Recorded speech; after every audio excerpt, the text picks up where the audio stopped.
Hi everyone, welcome to the channel. Today this will be our very first video on Traha Global, and I just thought we should make it a beginner's guide. There's quite a lot in this game. It's like a typical MMORPG, but there's a lot thrown at you, and there are quite a lot of mistakes I made as well. So alright, let's start from the very beginning. Factions. Now once you start thinking of playing this game, you'll be asked to choose between the red faction or the blue faction. Faction is like a group of people. Like, what group will you represent in? If you look at this flag here, the one on the left is red and the one on the right is blue. Now, faction kind of affects your gameplay. Don't let anyone tell you that faction doesn't really affect your gameplay, because there are a lot of things that depend solely on what faction you are. Now, the first thing is, I think the story is a little different depending on the faction that you play as. For us blues, the red factions are rebels and kind of like scum. No offense, I'm just kidding. But yeah, you understand what I'm trying to say. So for red, the blue will probably maybe be like oppressors or so. I'm not exactly sure, but you have that. And also, factions affect you in battlegrounds. The faction you chose at the beginning of the game is the faction you will always be in battlegrounds. Like you see, I chose blue, so I will always be blue team in battlegrounds. Now, another thing you should also take note of is that faction can also affect your friends. Yes, you cannot be friends. As far as I'm aware, you cannot be friends with any player from the opposing factor. Let me try searching for, I think Speed also plays this game, right? Speed is a YouTuber. Cannot search or invite players that are part of an enemy faction. Yeah, you can't do that. So if you plan on playing this game with your friends or in a group, I'll suggest that you guys try joining the same factions, because yeah, you can team up with a player from opposing faction. Now, another thing you should also take note is open world. You can see the game is quite large. The world is insanely huge, right? Let's go to the map right now, and you see, this is Naya, the blue faction, and this is Vulcan, the red faction.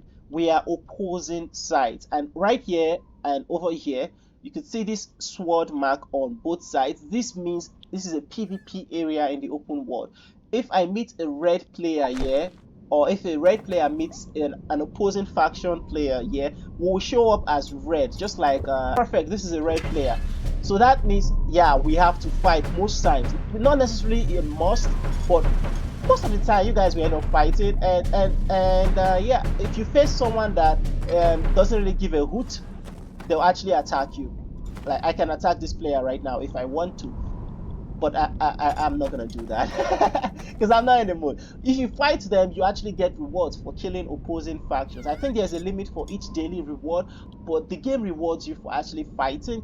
And yeah, it can be quite painful, especially if you do not have a teammate or if you get ganged up by opposing factions. So guys, please, if you want to play, if you're not interested in PvP, I suggest that you join a guild. A guild will actually help you a lot, because you can actually have protectors guiding you in your factions. Like, you can ask your group members to come help you if you're trying to get something. Trust me, the game will force you to fight. I mean, there are so many good rewards in the opponent's side that it is almost impossible to not fight against your opponents, right? So yeah, factions are very important. Oh my god, I think this player is coming from. See what I'm saying? A few moments later. And there you go, I got ganged up on. I just got ganged up on. You see, I was about to kill that player, but I got ganged up on. That's the problem now. You gotta have teammates, or you have players like this who see you trying to do stuff and just gang up on you. Yeah, and PvP in open world is not balanced, so please take note about that as well, guys. PvP in open world is not balanced. So that's the first part about this. Come on, what the freak is wrong? I think there's one thing I should inform you guys. If you come right here to the far left, over here, tap on that, you can actually register locations for instant teleportation. This is going to be quite helpful. Like you see right now, I'm here and I can teleport straight to, let's go, I think I stored this location, yeah, to get away from. This is that location that player was chasing me. So right now, I was able to get away from the city before, and I registered one location that I thought was safe. So Raya can just teleport right there and go away from, like, be safe from that player. Another method is to change your channels. This channel up here, like this channel is quite crowded, so there's gonna be quite a lot of, like, you see enemy players right there, right? So now I'm gonna change to, yeah, I'm safe from that player. It was about to attack me. So I'm safe from that player, and that's how you can just be, free from the PvP shenanigans. That's another method to be free of the PvP problem. And yeah, but later I'm pretty sure we will get more channels, but there is a cooldown as well, so be careful guys how you use this. So the next thing in the game is classes. Yeah, that's something very important. The game has about 7 classes, I believe, and you don't have to worry too much about this in the beginning of the game because you can freely exchange, or rather you can freely switch between these classes almost whenever you want, except when you're in combat and stuff. You can unlock these classes as you play the game. Right now you can see I was using the Reaper. That's me. See my site right now, and I have already unlocked the mage, so I can just switch to it. And this is it, and you can see my combat power or my strength actually dropped. That's because the equipment I have on as a mage is not that strong compared to the one I had as a reaper. Yeah, you gotta get equipment for each of your classes if you want to be strong with each of them. Also, you gotta strengthen your skills. There are skills in this game. For the mage, I haven't really unlocked a lot of it, like let's say the traits, right? You have your attack, you have your defense tree, you have your support tree. If you don't know what to do, you can use the auto and just set it for anyone you want. It will automatically do it for you. Like let's set for attack, and it has increased everything for attack for me. So if you don't know what to do, you can just follow that and it will help you. The same thing with profession. You get profession points by playing your profession quests and upgrading the level of your professions. Skill attack are your class skills, and variable attack is your auto damage, right? So take note about that, guys. It's very important. And to unlock each of these classes, you just play the story. Like you get this key, weapon unlock token, from playing the story, and you can use this to unlock each of the other classes. Like right now I have 2, and if I want to, I can actually unlock, let's say, the archer. I can unlock any of them I want. Let's say the archer, right? This is the weapon. So let's start. Let's just try getting the archers. And there it is. Also, right now there is no actual best class in my opinion, but people actually enjoy using the Reaper, I think the Archer as well.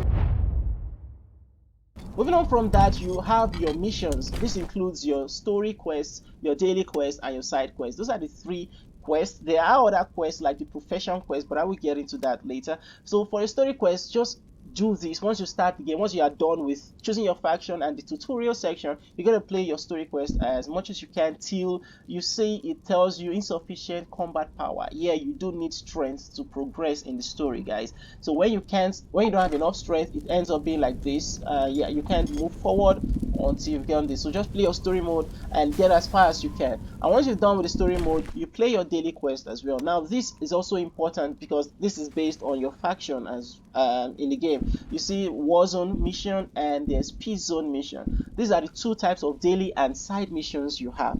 The Peace Zone mission gives you gold, experience, and this item you can use to summon. That will get to the gacha later.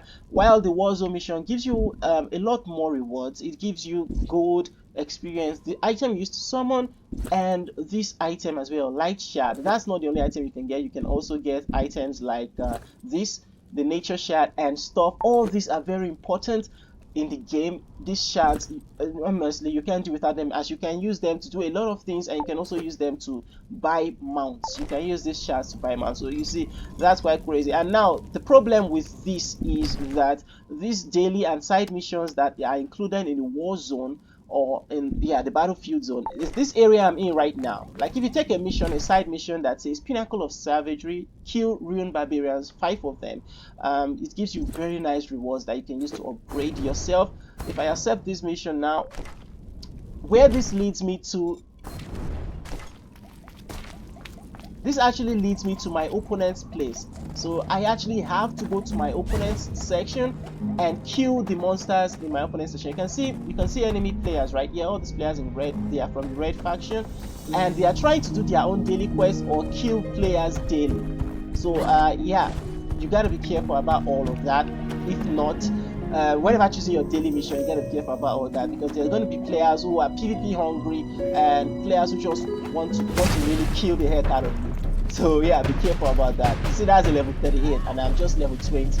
I can't even leave this place without my teammates helping me. So yeah, be real careful, guys. Next will be professions or career. You have three, rather four of them. You have your crafting, you have your cooking, you have blacksmithing, and archaeology. Each of these are very helpful, and you should do them every day if you can. Try leveling each of them because all of them are very important for you. I think archaeology becomes important later on, but in the beginning it kind of sucks. The things that will help you in the beginning of the game, these ones like the crafting, the cooking, and the blacksmithing. I actually was able to craft at level 16. You can craft your own weapon. I actually got two weapons from this. I was able to craft, let's say, one of my weapons I'm using right now. I think I crafted this scythe myself, and I was able to get this staff from a dungeon playing as a mage. So you can use that, your profession, to strengthen yourself. You can craft basically almost any of these if your profession is high enough. That's the good part about that. And that was from blacksmithing. You can see it added weapon. All this you can get them from the open world, or you can buy them from NPCs. If you tap on location, they will lead you to NPCs in cities where you can get all of this from. And you see a battle merchant right here, and you can get all of this from there.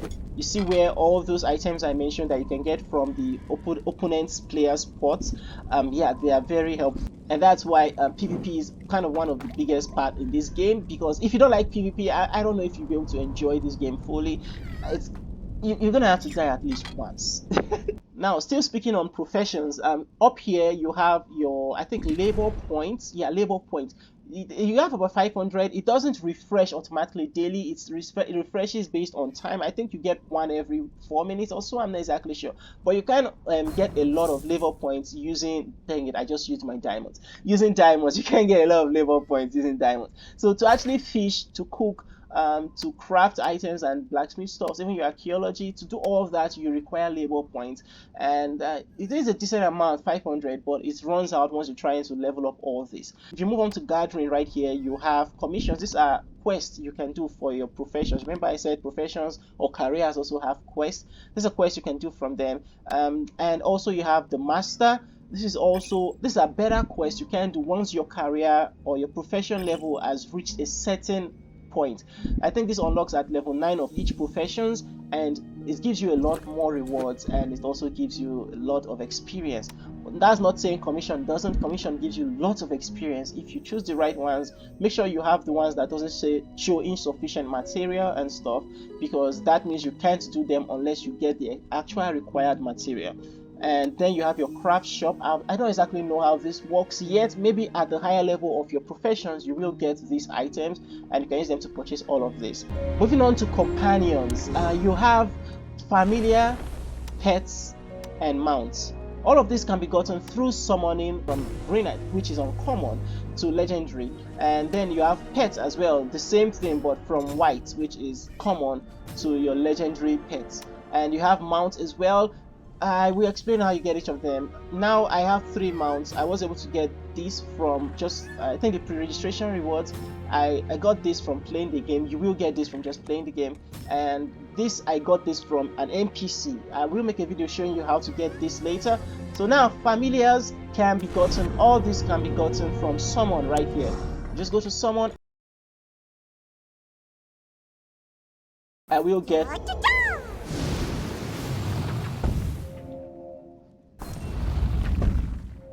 yeah, I will get that right there, Peron. And then you have your familiar, someone which requires or uses this point. Get this item just from playing the game. You see I have 78,000 of these. We got a maintenance right now. I think the maintenance gave us 60,000 or so, but you can get as high as 15,000 daily if you play actively. And yeah, you just go for this times 10. It can give you anything from common to legendary pets right here. Now, because there are some players that keep on tapping this, if you want to just do it fast, I'll suggest you press and hold this speed and to automatically start using them. Okay, guys, please stop tapping it one by one. That's a lot of stress. Now, guild, I've explained this before, but it's very important to get into guilds. Guilds give you a lot of bonuses apart from the buffs. I think there's already buffs for guilds. One second, let me look for it. If you go to guild shop right here, you will see buffs. You get buffs for being in a guild that upgrades these particular stuff. You see right now I get field attack upgrade. I get a 2% increase in attack being in the open world.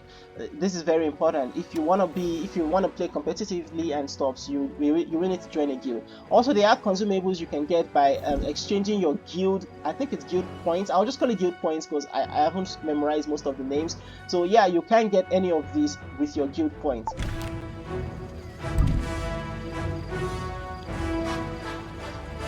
Now back to factions, and you also have your faction shop, and all these are points you get from either killing opposing faction players or just playing the game, battlegrounds and stuff, and arenas. You will get faction points, and you can use them to exchange for all this. Right now, I'm still saving mine for now because I'm a hoarder, and yeah, you can exchange for any of these from pets to all the way to stuff to upgrade your items. Field bosses are monsters that actually appear on the open world. Like, you can tell the time each of them appears, and this is the open world, and there is PvP in these locations. So you have to be careful. In some of these locations there are PvP. Like I think Debren and Ludak, there will be PvP there. So you have to watch out not just for the bosses attacks, but for the opposing faction players as well. Those players that just don't like that don't like you.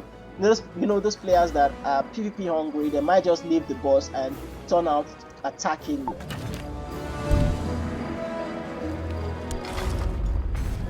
But you get nice rewards from these moonstones, which can be also used. Like if you have moonstones and you kill other faction players, especially those that are holding bloodstones and stuff, you can exchange, or you can get this bloodstone item here from that. That's how you can get it, by holding a moonstone and killing opponent players that have moonstones as well. You will get moonstones, and you can use this to exchange for various items, for costumes. Like the one I'm wearing right now, I think this is a costume. Let me get off my mouse. This is a costume. You can exchange for it for these types of costumes or other types of costumes. And kingdom is very important. You can do this once every day, so I suggest you only do this when you are sure you have time. I think you have about 12 minutes or so. You get into this particular location and you fight monsters. You can earn nice rewards from this kingdom, especially kingdom points as well. You can earn them. You defeat monsters, you defeat special monsters. It is a PvP area, so you can face other faction players here, so be careful, guys. And you get from the shop, you get nice items as well. You can also get nice items with your points, so you gotta keep an eye out. This game is heavily PvP based. So now, if you check the calendar up here, there are times for various events like the arena, the dungeon, the battlegrounds. These hot times, that's what they are called, are special times that when you participate in this event, you get lots more rewards than normal. So I suggest you take note of each of these times and do these events during these times, so you don't miss out on the extra rewards. As yeah, it is quite nice. So I think that's about everything in the game. The shops and other stuffs, I don't cover the pay to win aspect because I'm not pay to win. So we should definitely know that this game is going to be pay to win in the end. I mean, it's a mobile game as well, and there is a gacha system. So players are going to spend hell a lot, and they're going to get super strong. Now, if you don't know what to do in the game, if you're kind of confused about it, just tap up here, daily activity, and it will tell you exactly what to do. Now, do not use your diamonds. Do not waste your diamonds on most of this, as you can complete it yourself, except anyone that maybe you've already missed the event for that day and reset is closed. Then you can just use diamonds, complete it, get some nice rewards. But I don't think the rewards are worth the diamonds you spend, to be honest. Now, if you're having issues with the camera as well, because the camera is kind of sucked in the beginning, I was having issues fighting, I need to zoom in automatically. Just go all the way up here, and you just tap on it. It will change the camera setting depending on whichever one you like. Now, one last thing, I don't think you can change your gender after selecting it, but you can change your makeup and stuff. Right now, I don't know if there's any gender change card, but there is a makeup stuff, and it costs about 600 diamonds, I believe, to change your appearance change ticket. I don't know if it works on your gender, but hey, I'm not gonna spend 800 diamonds just to change to a dude. Bruh. And that's about everything we can talk about in this video. Now I know there are some things I skipped, but I just don't want this video to be any longer than it already is. So I will probably make private videos or separate videos for each of those things. Now if you've enjoyed the video, please don't forget to leave a like, subscribe to the channel if you haven't already, and I'll see you guys in the next video. Take care, guys. You're never gonna make it, you're not good enough. There's a million other people with the same stuff. You really think you're different? Man, you must be kidding. Think you're gonna hit it, but you just don't get it. It's impossible, it's not probable, you're irresponsible. Too many obstacles, you gotta stop it, yo. You gotta take it slow, you can't be a pro. Don't waste your time, no.